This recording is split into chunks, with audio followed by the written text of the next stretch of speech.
Fantastic. Well, welcome everyone to Career Lab Wednesday.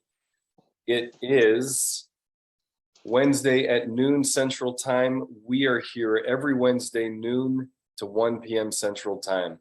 And we invite all questions career related.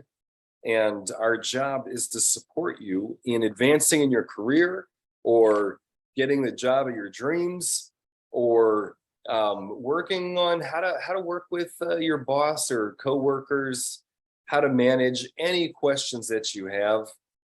We invite you to jump in. The best way is when you can jump in on Zoom. That way you can work with me directly.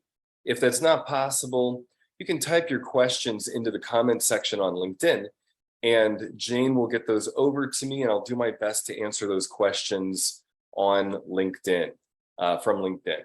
So we do have a topic this week.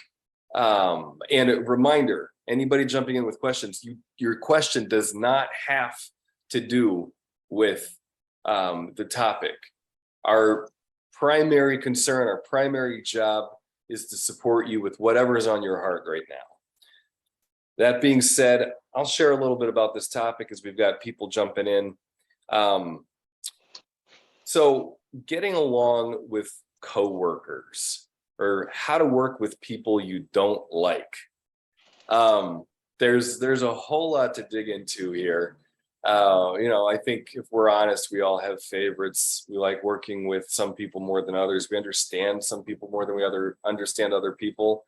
And the approach that we take with at the Right Foundation is to look at relationships as a crucible or a way to burn away the impurities of myself, my BS, and for me to learn about myself. So if we get real metaphysical on it, I am the only person, the only thing that exists. It's incredibly lonely, actually, if we go here, that as far as I can tell, I am the only thing that exists in the world, and everything that I experience and see is going through me, is going through my eyes, through my previous experiences.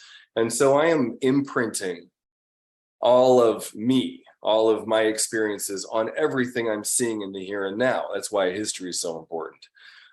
It's kind of like the movie The Matrix, if you've ever seen that. I imagine you have. It's, I think, one reason why The Matrix resonates with us so deeply is because we experience that. There's many different religions and things have a way of putting this. Maya, what is our unconscious mind or what is really reality. So in a work environment, it's cool because I get to go in, and as I start to have charges or triggers with people, if I'm approaching work relationships and any relationship from this mindset, all people are doing is helping me get to know myself more and more, and helping me expand how I can communicate and be with other people. Sometimes, a lot of times people will talk about how their boss or manager or somebody is an a-hole or hard to work with. And they're like, maybe I should go to a different company because this is just intolerable. I can't do this. And that may be the case. It may be that you're going to there's a company that's going to have a better fit for you somewhere else.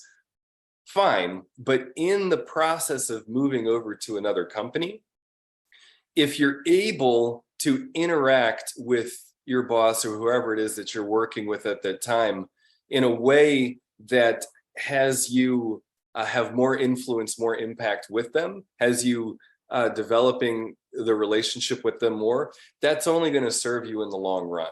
So people who are hard to work with can actually be hugely beneficial to you. I would say that oftentimes in my life, people who I initially don't like up front, who my gut response is, oh, I don't know if I like them, I actually probably learn more from them than I do from other people.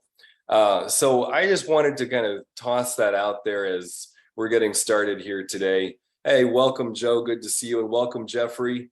Welcome, Usman. Welcome, Chadi. And Rosa, good to have you here. So we're talking about working with people you don't like and how to do that. So Joe, I see you're smiling, and I appreciate you jumping in here. Is there anything you want to say about that? It's going to happen. It's going to happen every day. But my motto is treat everybody with dignity and respect, even if you don't like them, because you always take the high road. Let them do what they do. Make sure you got alligator skin to deal with whatever comes with that. And listen though, but listen to what they have to say and make them a part of the solution. And then maybe you win them over, maybe you don't, but at least you just treat them the same way as you treat everyone else. Right on. And that, I'm glad you brought in that listening piece, because that's I've found that oftentimes it's the people that I struggle with in relationship that I learn the most from. And if I am able to hear what people are saying, I can certainly improve whatever it is that I'm working on, whatever project. The feedback that I get that I don't like hearing is often some of the best stuff that I've gotten. And so I appreciate you sharing that, Joe. And Rob, I think we tend to shut them out because we don't like them. And but you're absolutely right. They have a perception and a concepts that you may not be thinking of, and maybe they're upset because they don't get heard. And so I think absolutely right. Just treat everybody right, and you, at the end of the day, you agree to disagree to dislike each other, but that's the way it is. Yeah. And it doesn't mean that I can't work really well with them and be more productive. And that reminds me of something that one of the coaches at Wright Foundation has said a few times is, if you're not doing something that pisses somebody off, you're not doing much. So this, and there's a lot. I think the one link we should share early on here, Jane, is the Heart of the Fight book. This book, in all of the books I've read about relationships, is probably the most useful thing. I've referred back to it so many times. And one of the rules in the Heart of the Fight is nobody gets more than 50% of the blame. And so in any working relationship, that if I am challenged, if there's somebody I don't like, that looking at what it is to me and what the feedback, what I'm hearing from them, and all the ways that I have set up for the communication to not go smoothly, to take responsibility for that. So I look at my 50% in the relationship. Nobody gets more than 50% of the blame. Another rule, everyone is 100% responsible for their own satisfaction. And those two keys really help us step out of the drama triangle and get more things done. But I've been talking for a little bit here. We've got a lot of people jumping on. Welcome, Howard. I would love to check in with each of you on what you want from our time today. A reminder that this is open to any questions, does not have to be about the topic. What is it that you need help with? How can we serve you today? You can come off mute and just talk, or you can type your questions into the comments section.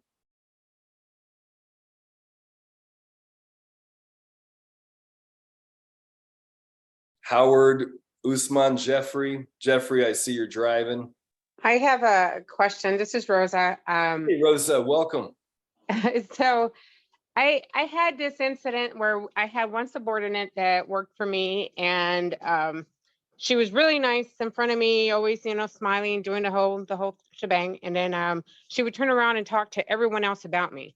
So she didn't respect my leadership style, which, I get it. I'm not here to accommodate everyone, and I'm okay with that. But then later on, she would just kind of get everyone else who she didn't get along with, but just kind of rile them up to just come out of pocket and just tarnish their own path. And so just to kind of make her seem like she's the shining star, which I could see what she was doing. And then she turns around and asks me to be her mentor. So I kind of waited for a couple months just to kind of see how it was going. And eventually I turned around and I just told her, I said, I could not, I personally will not mentor you, because through many people, you turn around and you've told them that you don't respect my leadership style. So I would suggest that you do find someone else who you do, kind of vibe with, that you do respect them. So I don't know if I think I did the right approach without kind of telling on her, like who are the people that came to me to tell me all this stuff, but just kind of a gentle, hey, you know what, just don't do what you're doing. You're going to burn your bridges in the future. Did she understand what you said? She didn't. She never responded back. She just kind of like, okay. And so she's working on your team. Yes, she was. I'm no longer, I just left like 2 weeks ago. So she's no longer on, or I'm no longer there. I'm somewhere else now. And what did you want from her? Just to be straightforward with me. What is it? I sat down with her. We did a feedback session, and, it just seemed like everything was good, professional. Personally, I don't care for her, but she's a smart girl. She knows what she's doing, but it's just like, just talk to me. That's just really what I wanted from her, was just tell me what you're looking for. And if I'm not able to help you, I need to understand that so I can better serve her, as a leader in her, I guess in her direct chain of command. And did you tell her that? I did, but it just, I don't know. And that's where I'm moving into a new position. And in that position, I know I'm going to encounter people like her again. Have you encountered people like her before her? No. Okay, so that was the first time. Yes. Okay. Well, so you may not, if that's just a one-time thing, that doesn't mean you will encounter somebody like her again. And the reason why I'm saying I may encounter her, because the position, I just got promoted, so I got a new position, and Congratulations. Thank you. So 2 of the people where I'm going into, they also interviewed for that job. They didn't get it. So, and then when I got there, I figured, hey, if someone's coming in for an interview and you see them, be cordial, be nice. You never know, they might just end up being your boss. So I ended up, just talking to them, and they both gave me the stink eye, and I was like, I don't really care. It's, what do you mean they gave you the stink eye? Like I asked them, I said, hey, is there, because we all work, I'm in the military. So I asked them, I said, hey, do you guys need any help? I know you're shorthanded, I'm here, I'm qualified. I can help out, even though I'm just visiting for the weekend, I can do whatever you need me to do. And at first I was standing there asking, and they just didn't say anything. And then they're like, oh, can I help you? And then I kind of just said that. So, and then they're like, no, we don't need anything. And they just not that I need niceness or anything like that, but just, no, we're good. But you had me standing there for 5 minutes waiting for you to respond to me. So this is what I'm going to be walking into. So, which is why I said I will be encountering people who do not like me, may not like, I'm going to have to earn their respect and just kind of move forward. So. Okay, so this is in the military environment. I think is it accurate to say this is kind of part of the culture? No, it's not, because like I said, I've never encountered this before. So for me, I guess I've been lucky. I've been really lucky. I've had great groups of people that I've worked with. I've never encountered anyone to do that. Every time you go into a new unit or you're visiting, people are normally friendly. But, and even people that I've worked with, I've had a great crew. 24 years, I've always had great crews. You get little, people that come out of pocket here and there, but they always fall back in line. You get that message across of what you're looking for, and everyone understands, and there's no issues. But the one subordinate that I was referring to, that was my first. That was my first time dealing with someone like that. And then going into this new unit, I want to be better prepared on how to encounter issues like this. Okay. Well, what have you thought about so far? So part of the pattern that what happens when something stays on our mind, it's kind of like when we're listening to a song and then the song doesn't end and we move on to something else and then the song is stuck in our head forever. This is an incomplete transaction that you had with this woman. And so there's something that you're wanting to learn from it. And you're taking this into your next job and you're like, okay, I want to make sure that I get what value I can from this interaction and that this doesn't repeat in this unsatisfying way. Is that accurate? Yes. Okay, so if you could go back and do something differently with the woman that you were sharing about earlier, what might you have done differently?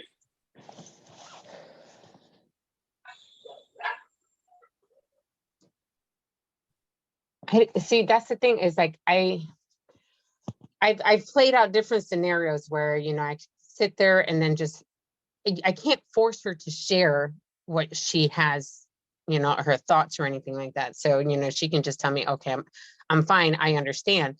And that's her responses that I would get. It was never an open dialogue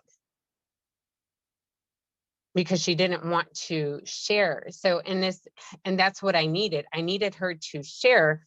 But even if she were to share, let's say she did open up and she, you know, we had this great talk, she would turn around and just say something different to everyone else.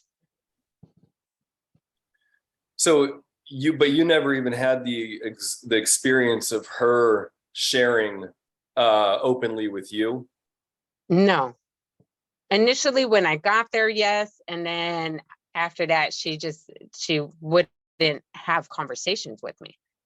She would tell me what she was looking at, you know, or like kind of like some vision, and then we would share stuff like that. But as far as her personal development, she just never wanted to open up. Okay, so when you were talking with her later on and you started, when was the first, can you track back to the first time that your alarm bells started going off with her? When something wasn't right? Yeah. And okay, so when I first got there, the people that were there that were my rank or higher, they gave her to me because they could not handle her. They say, oh, well, we don't want her. We don't know how to get across to her. Perhaps you would do better. Oh, okay. So she has a history of I guess, not really acting out because she does know her work. She knows what she's doing, but I think in her mind, she has some kind, I don't know. And this is where I play kind of psychologist and try to figure out what's going on, but I can't pinpoint what the issue is and why is it that she reacts the way that she does and she doesn't open up, but she has this own path in her mind of how she's going to move forward. Okay, so now, given that she was given to you to see if you could work with her, were you able to tell her that? Yes. Okay. And she, you know, so her response to that was that no one understood her. No one understood where she was going to, and you know, and she knew everything. You know, she was the one running. And you're in military. I mean, what I would say to somebody, there's some ways to get some buy-in on this. So I'm going to walk us through a little process. Okay. And I'll refer to the training we actually have this weekend. Chatty, let's stay in touch. I saw your question. We just won't get there quite yet. So there's ways of establishing how much feedback somebody's going to get and actually to invite them into it. So we have this thing where participants are given the option to choose red, yellow, or green. Green means give me all the feedback. Just tell it to me like you see it, unfiltered. Yellow means be gentle about what you see with me. And red means, you know, I might share and I don't really want a response. I basically just want to talk for a little bit. And we even say, sometimes saying yellow and saying, hey, I'm at a yellow right now is actually the win, because you're really communicating where you're at. And you're like, I'm pretty vulnerable right now. I don't want to share more than this. I kind of just want you to know where I'm at, and maybe I can listen to a little bit of what you have to say. So we set it up so that people can choose what level they want to engage at. And so however you, Rosa, translate that, you know, to your situation. And then when somebody's sharing something like, okay, nobody gets me, nobody understands me, I know what I'm doing, but nobody understands me, then I might say something like, well, do you think that in your career and in your relationships overall, it's going to be important for more people to understand you? Yeah, they'll, you know, usually would say yes. And is that something that you would like to improve on? Is people understanding you? Yeah. Okay, well, so, you know, I can give you feedback that, you know, I expect you to be able to that you'll incorporate. I don't need perfection immediately, but over time to improve on being understood. And if you can set up that kind of negotiation and get buy-in up front, as a leader, you're going to have to refer back to that again and again and again. Or you just don't work with the person and you let them go. But sometimes it's not, I don't know all the specific things in where you're at with that. But how, I want to check in with you, Rosa. How are we doing so far? Is this helpful? Yes, it is. I like the negotiation part, just kind of, and then referring back to it, because I believe that people like this, I am going to have to go back to it and say, hey, you know, and then check in more frequently than I would just a regular person who's on board. Okay. Yep. Yeah. And, you know, to jump things to another way, I, as a coach, I'm learning to value awkwardness and discomfort and conflict in my relationships with people early on, because I've had it happen enough times where people aren't really honest with me. And as far as I can tell, everything's going great, but they don't tell me where they're unhappy. They've gotten enough satisfaction. And so like, okay, well, this is worth it. But then they ghost. And so I'm always trying to tell people, no, I want to know what's not working for you. I want to know. And so I'm starting to set that expectation. But most of us weren't really raised that way. Most of our parents didn't say to us, like, you know, tell me what's not working. Most of our parents were just trying to make things happen. They're flying by the seat of their pants as they're raising kids. So it's a pretty big shift, and people need lots of reminding about it. That's very true. Thank you. Yeah, you bet. I'm just gonna shut these windows. We got the street cleaners today. Thank you. Thank you for doing your job, street cleaners. We totally needed it. So cool. Okay, well, Rosa, you know, as you're going into this new space, and you're getting feedback already about the culture and some of the uptight stuff and this sort of thing.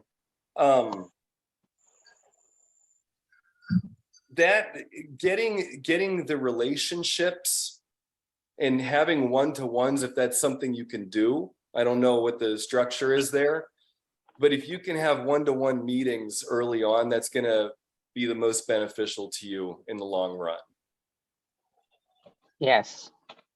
And I've shared this several times. I'll do a quick share on it. Bottom line is when global companies and global projects were first happening back in the 90s, where they're like, oh my gosh, we don't have to fly people around. Hopefully, maybe we can just do this all by email.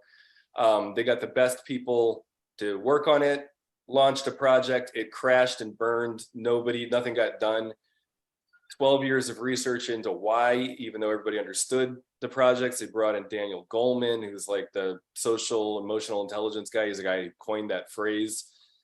Find out that we all need a template to work from, and the template being another person. And so if I get an email from Sally and I don't know who Sally is, I don't have an understanding of her face, of her family, of what she cares about, all that stuff, that even if I know the answer to the question in her email, my brain is just going to become like, duh. So what they found is that actually the best way to run these projects is to have all the main players meet together for a weekend, and for them to get to know each other, bring their families if possible, and not talk about business, so that everybody has an understanding of who they're working with, and then the projects flow much better. So if you can get into the personal stuff with people at this new place you're going, that will serve you in the long run. Yes. Yeah. Yeah, I did that. I was in Germany, and they paired me up with someone else who was the same rank, and I didn't understand why she could not think like everyone else. And I took them out to dinner, and I asked each one of them, I said, okay, so please tell me a little bit about your background. Where'd you come from? So I found out she came from, the job that she came from was completely different than what we had done. And the way that they worked, they had a book and they had to follow all the steps 1, 2, 3, and 4. And the job that we do, we have to be outside the box thinkers. So she was not able to pick it up and just say, okay, well, if we don't have this, we're going to do this, we're going to do that. And I was like, oh, so now I had a better understanding of how she was thinking, because she was always follow the rules 1, 2, 3, 4. If it's not here, she didn't know how to react to it. So, but yes, you're right. So just, I'm going to have to make that time once I get into a new place, and just take them out to dinner, and just, let your hair down, and just try to get to know them as a person. And then this way, hopefully, I'll have a better communication with them. Yes. And then you're able to tie in, so that like that woman, you're the person you were describing, if you can find out the ways that she wants to grow and develop, then you can work with her on what we refer to as micro moves. So little things she can do differently that will, do you want to start thinking outside the box in these ways? Is this, what are you really interested in? How would you apply this to your personal life, to personal projects you've got going on, and getting into that kind of visionary space with somebody? And then, the number of times my boss or supervisor have said something to me like, okay, you learning to check in with people on where you're at in a project is really important to you developing, really making sure you're in rapport with people. Because George, you have great ideas and things, but you often lose people. You jump too fast, and so you're going to need to be checking in with people more. And so literally, I've taken on things of like just saying, hey, I'm gonna go make a phone call, and I feel so stupid doing it. Like, it's like, who cares? But it actually helps me develop moment by moment ways of checking in with people, instead of just ghosting. Instead of like, hey, where'd George go? And it helps me confront and challenge limiting beliefs that I don't really matter, that it doesn't matter if people know where I'm at, or that kind of thing. And so if you're able to kind of get in relationship with the people on these one-to-ones, get to know, what their concerns are and that kind of thing, and help help strategize with them. And then they'll be able to bring that in and tie that into the workplace. And this is really ultimately, as we're talking about it, I didn't start off saying this today, but we look at your job, whatever you're doing in your career, as a pathway, as a vessel for you to reach your potential. And so, Rosa, if you're able to kind of open that up with people, and I would love to hear how it goes. Okay. Yeah, I would definitely keep you up to date on that one, because my first meeting is this weekend. Oh. Yeah, so this is like perfect timing. Oh, beautiful. Okay. Well, fantastic. Rosa, thank you so much. And let's stay in touch. I look forward to hearing about it. I'm going to do a room reset. We are here every Wednesday, noon to 1 p.m. Central Time. This is Career Lab Wednesday, Right Foundation's career program. And we invite all questions career related. We're looking today at the topic, how do you work with people you don't like? But you are welcome to jump in if you've got a question about resume or interviewing or anything that's on your heart. Our primary job is to serve you. So you can jump in on Zoom. I love having all of you here. You can ask questions and engage, or if you're unable to do that, you can type your questions into the comments section. Well, Charles, I see you are in your body walking. That's a great thing to do. I was just reading a book, How the Mind Knows the Body, or How the Body Knows the Mind, and the importance of being in our body to help us learn and engage. Is there anything that you're wanting support with today, Charles? Oh, the only thing I really wanted to add, the things you brought up about the micro moves, the small steps, I think those would be huge. I think that was one of the best things you brought up. Oh, great. Cool. Yeah, Charles. That seems to be the biggest thing. And the checking in is the other thing. I'm sorry to interrupt. But yeah, the checking in, maybe that would help build a little rapport with the other people. I mostly see this stuff from generational stuff. Like I'm almost 60 years old, and I work with a lot of people in their 20s and 30s. And they just think differently. They were brought up a little different than me.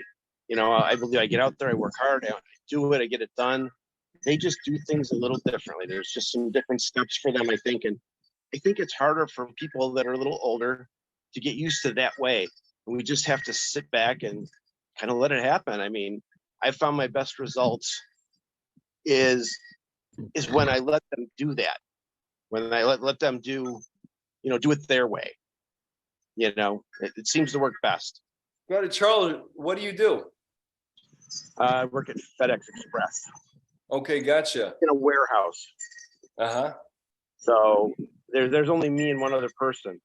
So we pretty much, both of us, take care of everything within that operation. So there's quite a bit of work. So it keeps us busy. A lot of times we are separate working. So it tends to work better that way.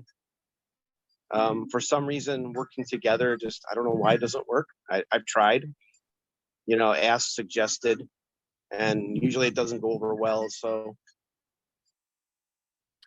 Well, gotcha. What is it that you're wanting? Well, I was just hoping you had a different perspective on how I could relate more with the younger folks as I'm going into management. I want to be able to, keep things at the operation going and everything, but I see so much, where managers are a little older and, the employees are a little younger. It just seems like there's a bit of a disconnect there. And it is, I don't understand the whys of, why you can't, kind of guide people to get things done, without an issue, there's times when it is, some people just, it's just too much for them to be told to do this or this, or to be asked to do it, or, it's like you're always, I guess, kind of walking on eggshells in a way. If I was talking to somebody my own age, and I said, hey, we're going to do this in the warehouse, we just do it. I mean, it just gets done. With them, there's other things that have to be done first, and other I don't know how to describe it. I guess I was hoping you could describe it and kind of dig into it and maybe unpack it a little better, of the whys and what for, so I understand it better, so that when I do go into management, I want to be able to really, you know, work with these people, and it not being, a push and pull thing, Oh, where they seem as if they're being pushed to do something. I want them to want to do it, and do it from. I usually see that some of the younger folks, and it's not a matter of just like, I just gave you that because of the article, but the thing is, it's more of a difference in generations, I think, because a lot of these folks that are younger than me, they're great people. They're smart. I mean, they're very, very good at what they do, but it's almost like they don't want to do things from beginning to end, and I don't understand why. Like, I brought this out, we use it, this piece of equipment, but I don't put it back. I just leave it lay there, and somebody else has to go get it or something like that. I just don't understand a lot of those things that some of the younger folks do, and like I said, it's not, I read the article and I kind of laughed at it because really it's not that I don't like anybody there. I like everybody I work with, and everybody gets along. It's just that, when you're in a situation of having to ask someone to do something, that's when the tension starts. And I'd like to somehow break that tension. And I'm wondering if your check-in that you suggested, hey, I'm going in to check on this, do this on the computer, be right back out. I wonder if that check-in would build the communication that might take away some of that tension. So, Charles, I'm going to jump back to the thing that I was sharing about how we use this on the More Life training. The red, yellow, green. Green means just give it to me like you're seeing it. Yellow Okay. meaning give it to me, but be a little like, be sensitive about how you give it to me. And Okay. red meaning I just wanted to share, I don't want feedback. So what level of feedback would you like? Okay. I believe in green. I want to know the whole thing. I personally myself, I want to hear it honestly, so I can be better. Cool. So I've got some hunches. I'm gonna ask a couple questions. Do you have brothers and sisters? I do. I had one brother. He just recently died, but I do have a sister as well. Oh, I'm sorry for your loss. So was he older or younger? He was younger, 51. Okay. And your sister, is she older or younger? She's younger. Okay. And so when you were growing up, one of the things was that you had a lot of responsibility for your younger siblings. I did. And your parents, was there conflict between them, or was everything hunky-dory on the surface? My father died when I was 5, and my stepfather and my mother, they got along pretty good. I mean, it was okay, but so you know what I mean? It was pretty good. It wasn't great. You even stepped in more. Okay, thank you. So that is just we develop how we view the world by the time we're 7. And so understanding what happened early on is because that's kind of like the glasses that we'll see the world through for the rest of our lives. Doesn't mean we can't shift things, but that's going to be our what Alfred Adler referred to as private logic. We all have our unique way of seeing the world. True. So my hunch is that your team and the way that you want to have everybody feel like they belong and connected, and at the same time don't necessarily let yourself have access to your anger. And I don't mean showing anger directly at work, because that tends to not work very well. Right. But that when you were talking about how you like everybody and how you just want people to get along and that kind of thing, that had me start to feel anxious and like, there's people coming in and they are going to test you. They want to know, and I'm going to have an easier time if I let myself cuss. Everybody on some level is a reactive fucker and wants to, it will test limits and boundaries. And so it's a real bind. I mean, where you're at in it is people are going to be testing you. They're going to leave shit out. Now, most of this is going on unconsciously. Mhm. And it's not like they know they're doing it. But much of what we do is unconscious. And so you're going to have to get more and more in touch with yourself and let people know what's not okay and what doesn't work. And they'll actually respect you more and more. How many kids do you have? None. I have no children. Okay. So with, this is kind of like the thing, like I'm not having kids, but one of my big fears with having kids would be, shit, here's this adorable little thing. And at the same time, like they need to be told they can't run in the street. Like a 3-year-old does not know what the hell they're doing. And there is ways that the people coming into your crew do need guidelines and boundaries. And yet we're at this very tricky phase in overall where it's more and more dangerous for leaders to, say things, and you have to be increasingly, and for good reason. I mean, a lot of leaders in our country and probably worldwide have been really fucked up. So, but it is requiring us to increase our emotional and social intelligence. So this is what you're stepping into, and I'm not. There's no quick fix for it. It's a great question and challenge that you're bringing in here. There is ways to improve and for you to develop your leadership, but it's not going to happen quickly. And I just want to, I've kind of talked for a while, so I want to hear what's landing with you and what's not. Well, what seems to be hitting the most is time. It's going to take time to get this where you're not anxious about, like you said, if you're not, maybe upsetting somebody or kind of pushing your boundaries a little bit, that seems to be a good thing, and like you said, to set boundaries. I think that right there is huge. I mean, boundaries. I really think that would be one of the biggest ones. And I think that makes it the least argumentative when you're within a team. If you just set boundaries, this needs to be done by this time, and for this, and you just have to say it, I guess. And, because what I end up is getting a lot of pushback. Oh, I'm busy. And you've already lost this, and you've already kind of lost the game when you're getting that much pushback. And so it's going to be a challenge, but you're going to have to set clear expectations up front. And one of the ways you can do that is to look at values, your personal values, and get, this is a place where we function with excellence. And you start setting that like, oh, was that an excellent way to do something? But you're also going to have to get some level of buy-in. As the authority, I mean, you do just have it be the way it is.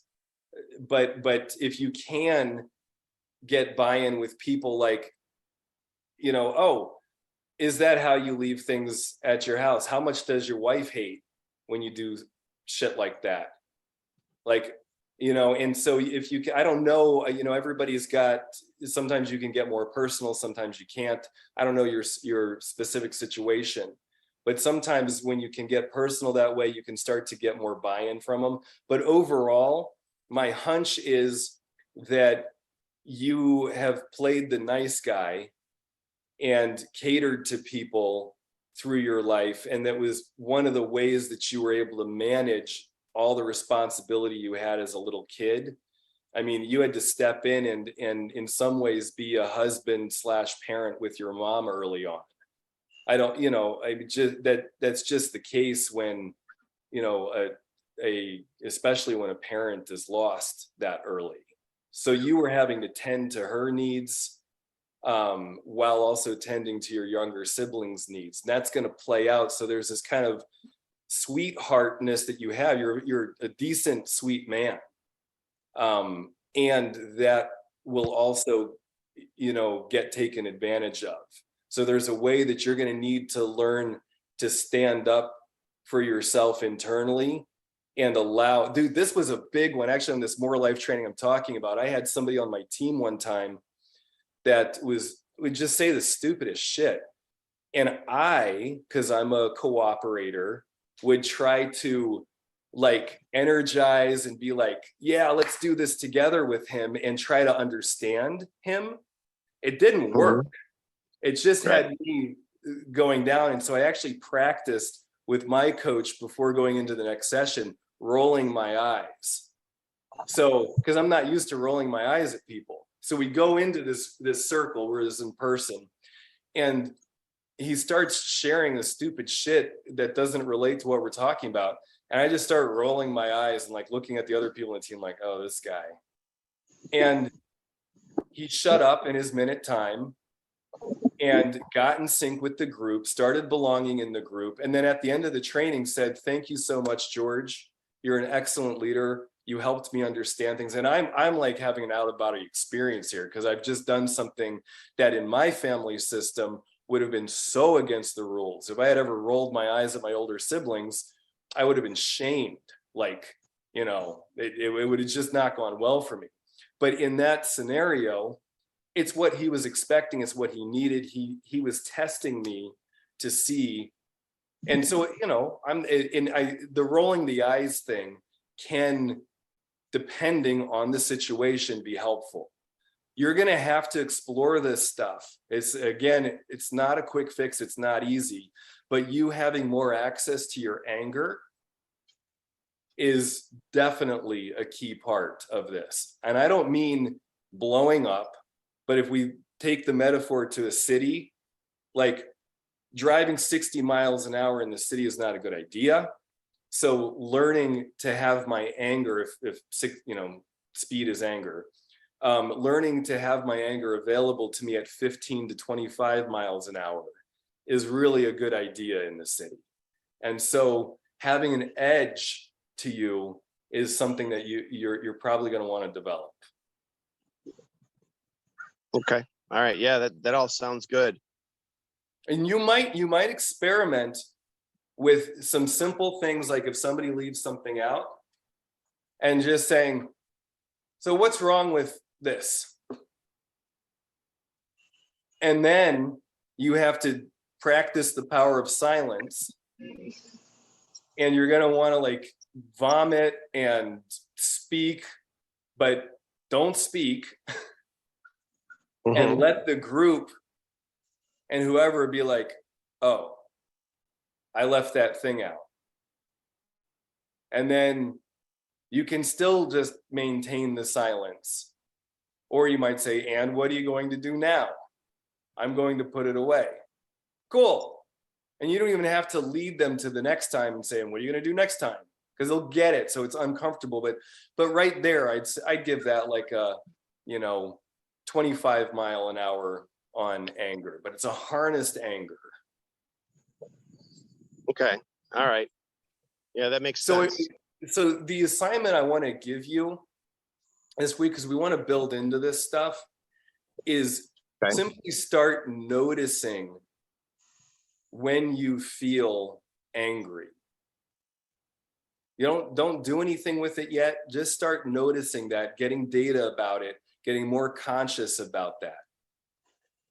Because that had to have been a real, oh, did I just freeze? Oh, I just froze. Yeah, you did just for a second. That had to have been a real bind as you were a little boy, where like, there's all kinds of stuff you're surely angry about, but also given the scenario, you weren't able to develop useful ways. Like it totally made sense how you were then, but you're going to have to kind of go back into some of those feelings and get more present and current with them. And that will inform you of what's going on and how to respond to things more now. Somebody just shared this beautifully in our in a class last night. He was like, I was once leading a team of 1,200 people.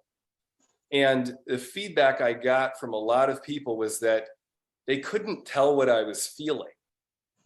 And so they didn't know what to do. And I was always just smiling and whenever I was saying, but it didn't land, it didn't connect emotionally with people because I was out of touch with my emotions. And so I was not as effective as a leader. And he's getting now like, oh my gosh, if I can communicate, 10% anger, 10% hurt, 20% fear about this project not going well, I can be like, "Guys, we need to get going on this." Then that people respond to that. Emotions are the universal language. Okay, well, so you opened up just a fantastic, I love your question. There's a lot to dig in on this. So you're going to be an anger detective or frustration. You can notice that too. Sometimes it's just annoyance or, like just kind of an itch, like, something's off here. That counts too. Any of that stuff, all the variations. Okay. All right. Yeah, sounds good. Cool. Charles, I look forward to hearing what you discover. Okay. Yeah, I definitely will. I will dig into that. Like I said, I really want to find a way to connect. And if it's, like I said, if it's through setting boundaries, then that's fine. I guess I've never had to. I think I've more been, make things move smoothly. Whatever it takes to make things just happen smoothly. Well, you're gonna prepare, hope, pray for peace, and prepare for war. Okay. That all right. Preparing for war and setting those expectations, and if you're able to do the More Life training, or even just take a look at it, do that. We have this thing, the operating agreements that everybody looks at up front, and that's us preparing for war. As a team leader, that's me preparing for people who I know are going to try to fuck with it. Because at some level, I'm going to, and there's nothing wrong with that. It's just how we are. We want to test what the boundaries are. We need to be able to bump up against something. You're going to have people test you. When I'm working with clients, as I was sharing earlier, I've learned to get really scared if I don't have some conflict in sessions, because then I'm like, oh no, this person's not telling me everything that's going on. Mm-hmm. Because we're all in developing, we're going to have some of that, and you establishing boundaries for people to bump up against will only help them develop. There's some really cool research based on this where if you take kids and put them in a big expansive field, they all just cluster together and don't explore at all. But if you put them inside of a place where there's a fence around it, they will explore every inch of that space, and they'll be trying to climb out of the fence. Okay. All right. That does make sense. Like I said, there's a lot to work on. So cool. Well, Charles, let us know how it goes. Okay, I definitely will. I will keep in touch. Like I said, thank you so much for doing this and touching on this good content, very good content. I hope it helps a lot of people. We should share the YouTube link here too, because we're putting this so you can go back and review. This morning I was working on the app that we're developing for this, for career development, where you'll be able to go in and prep for interviews or prep for meetings that you're having, and using a process that we know works, as well as having links to other things that you can get into in this career group there. So anyway, we'll keep coming back and let us know how it goes, and keep building it. I will do. Thank you. You bet, Charles. Thank you. Well, we've got 7 more minutes. Terry, really good to see you. Is there any, do we get any updates? Well, I think the topic today was spot on, and the things that Charles was talking about are things that I certainly experienced. I worked at Apple as a senior manager. So you can just imagine that, 250 employees, most of them were, they averaged about 20 years old. So there was a lot of generational differences. So in addition to, setting boundaries, the one thing that I found that was helpful was asking a lot of questions. And you did that example, George Donald, when you were talking about it, but asking them a lot of questions, so it's not like you're telling them something, is another way to get buy-in, and a way to have dialogue, is to just ask more questions. Why do you think, why do you feel that way? Why do you think that's the right thing to do? Why would you approach it in that manner? And that way there's dialogue, so that it's not like you're telling them something to do, because they pretty much know everything. Yeah, well, and there's a thing with this too that I want to add on, Terry, which is why will often lead people to their head. Mm-hmm. And also why often communicates other questions can sometimes work better. Like, how did you come to? Mm-hmm. Or how, tell me your thinking on this. Right. And, but yes, asking questions and building that relationship. And you reminded me of something, Terry, which I didn't realize, so thank you for this. I didn't realize this was going on for me. So I've been working at Right Foundation for 10 years now. And we just met in person last week, and I just caught this thing where I am having this experience of, y'all don't know how fucking hard this was for me. You have it so easy. You have it so much easier. Yeah. And it's really a trip that, because there's probably some truth in that, and then there may not be in other ways, but that if I can be aware of the ways that I resent people who are younger than me, and it's fine that I have that resentment. Mm-hmm. It doesn't, but if I'm unaware of it, I'm going to be less conscious of how to engage with them. And so if I'm able to kind of make some jokes, and somebody will say like, oh, I can't believe I'm almost 30.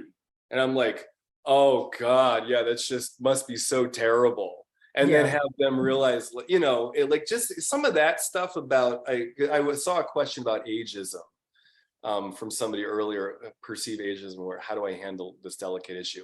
It's a delicate issue. Handling that, one of the ways,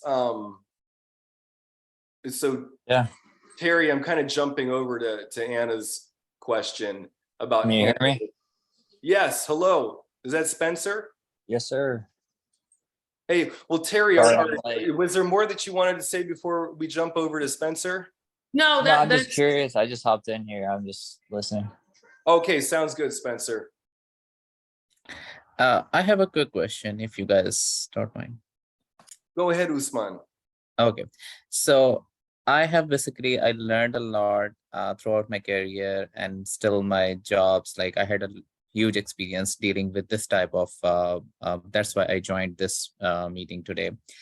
My concern is, like, as a human, what if you come out and of that environment, and then your unconscious mind starts thinking about it, which is not required of you? Like, for example, if you come back to your home, and then basically unconsciously your mind gives you a lot of things, like it starts your unconscious might start thinking, and then basically it bothers you a lot.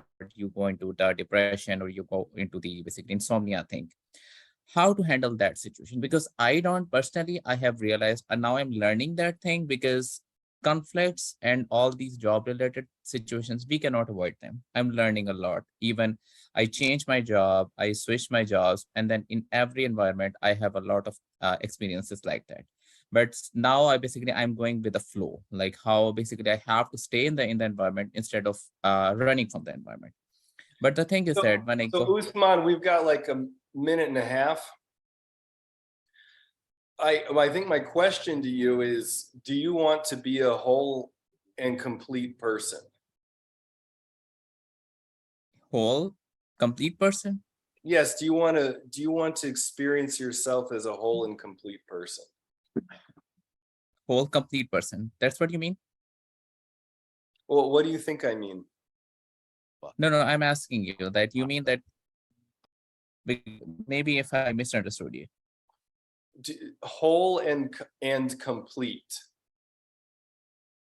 Right, that's what I'm trying actually, but I cannot I think that I cannot do it in just basically like days or weeks. That's what basically that's why I'm asking the question. Well, to be, if your goal,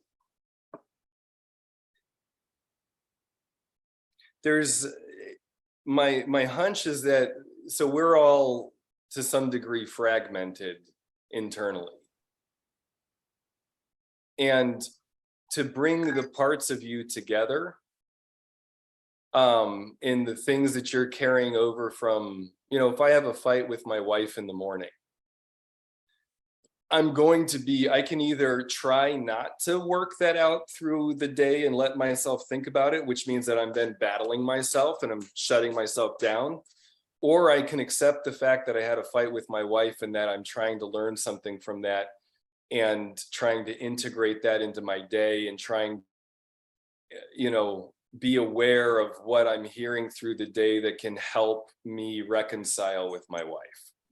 Mm-hmm. So I choose, more often than not, I think, or more and more, I'm choosing to accept myself as whole and complete and allow unfinished business to, it's like, and the unfinished business from relationships is going to come up in my life, in my day-to-day life anyway, whether I want it to or not. Mm-hmm. And so instead of trying to say there's something wrong with me about that I should do something differently, or I should shut that down, I kind of tend to allow that to be. And sometimes I'll say, okay, I'm going to put my focus on this later, but I don't try to tell myself there's something wrong with that. Is this helping at all? Right. I am understanding your point. Right. Mm-hmm. I'm telling you about an approach that I use. I don't, and I think it's something for you to explore. Mm-hmm. Well, oh, shoot, I have a session coming in. I've got to jump. Well, everybody, thank you for joining in. Usman, please come back and check this out. Explore this deeper next week. Right. It's a big question. We invite all questions, big questions, small questions. Sometimes you're going to work this out over a period of time. So right. I will definitely. So next session will be have the same topic, right? No, not the same topic, but you're welcome to jump in with any Right. question you have. So I'm going to want to hear from Terry more on updates from you, Terry. I'm going to want to hear from Charles and what you're implementing. And Usman, I'm going to want to hear your takeaways from today and what you've worked on over the week. And you can bring in whatever's on your heart. If we have a different topic, it's fine for you to ask about what matters to you. Okay. Thank you so much. Okay, you bet. Take care, everybody. I'll see you next week.